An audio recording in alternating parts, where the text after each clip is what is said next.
good that you're here.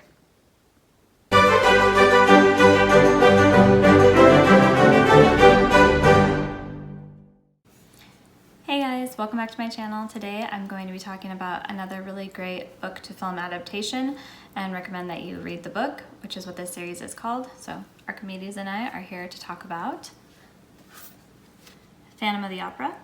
And there is obviously a lot of differences between the book and the movie, which the movie is based off of the musical. And this book is not a musical, if you haven't read it, but let me just start off by saying that's one of the major differences. Also, there are a lot of characters introduced in the book that are not going to be in the movie, just for time's sake. So let's get into those differences. One of the characters not introduced in the movie is Raoul's older brother, and I hope I'm saying that right. He's obviously in the book, and Raoul is presented as being quite young. Him and Christine seem to be maybe teenagers. I mean, I'm trying to give it the benefit of the doubt, but it seems when you're reading it that they're both portrayed as young. And I think it says something in the book about Christine having the heart of a 15-year-old, and I don't know if that's a translation thing or if she is really supposed to be 15, but yeah. It does make a major difference to the plot for the book versus the movie that they're very young. Raoul's older brother is quite fatherly towards him, and it seems like he does need a lot of guidance as he comes across as being this, youth who doesn't really know what he wants, and, is he really going to throw everything away for an opera singer? Yes, the answer is yes.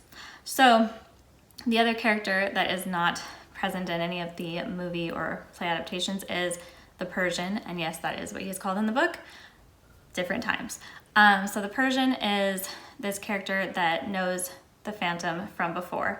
He actually met him in Persia when the Phantom was working for the Shah of Persia. So there's this whole backstory of the Persian and the Phantom and how they met, and the Persian is going to be a very important character. And then of course, the main character, the Phantom, in the book is actually named Eric, and he has a lot more to him. The character of the Phantom is going to be explored a lot more in the book than in the movie. You're gonna know about Eric, you're gonna know about his past, you're gonna know about things that you probably don't wanna know in the film adaptation, because the film is definitely trying to present Eric as an anti-hero. Let's be real. In the movie, he's portrayed by a quite attractive Gerard Butler, who you're like, well, at least half of his face is okay. Maybe I'd take that. That's not really how the book is portraying him. He's quite insane. He's an evil genius. He's doing all these things that you're not going to be able to sugarcoat and, make it okay. He is quite devious, and his kidnapping and manipulation of Christine is also put in a different light in that he's basically old enough to be her father. He's able to manipulate her very well because he knows that she's been kind of indoctrinated to believe that her father is going to visit her as this angel, and he uses all of her innocence and kind of gullibility against her and does it all to benefit himself. All he's trying to do is be with Christine and have her be his wife, whatever that may entail. The book does not get into it, thank goodness.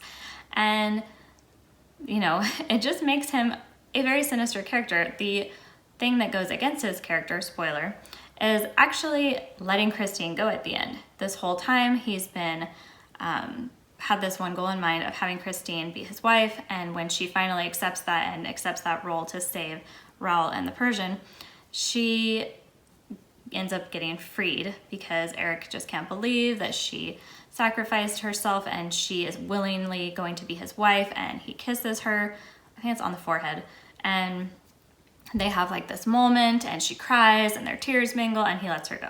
So that's a big spoiler, sorry, but it's actually goes against the whole character of the Phantom up until that point.